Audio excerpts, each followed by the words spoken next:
السلام علیکم، آپ دیکھ رہے ہیں سٹی 11 نیوز پاکستان HD۔ خبر شامل کرتے ہیں نوشیرہ وادی سون سے ہمارے نمائندہ ملک زاہد فاروق وان کی رپورٹ کے مطابق پاکستان عوامی تحریک کے زیر اہتمام عید ملن پارٹی کا انعقاد کیا گیا، جس میں نظامت تربیت لاہور مرکزی حضرت علامہ محمد منہاج الدین سے خطاب کرتے ہوئے کہا کہ دین اسلام نے ہمیں دعوت دین کو حکمت کے ساتھ پیش کرنے کا حکم دیا، اور حکمت یہ ہے کہ وقت کی ضروریات اور لوگوں کو دین کی دعوت دی جائے۔ موجودہ حالات میں جدید دور کے جدید ذریعے سے استفادہ انتہائی ضروری ہے، اور ہم ان کو اپناتے ہوئے ڈاکٹر طاہر القادری کے پیغام کو عوام تک پہنچا رہے ہیں۔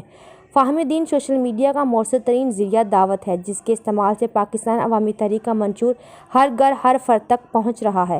دیگر مقررین میں پیر سید محسن صفدر شیرازی نے فروغ عشق رسول کریم صلی اللہ علیہ وسلم کے حوالے سے کہا کہ پاکستان عوامی تحریک کا یہی مقصد ہے، ہمارے سیاسی ماحول میں اور سیاسی ایوانوں میں اسلامی اقتدار کو فروغ دیا جائے تاکہ ترقی کی راہ پر گامزن ہو۔ کثیر تعداد میں کارکنوں نے شرکت کی۔ مزید خبروں کے لیے دیکھتے رہیے سٹی 11 نیوز پاکستان۔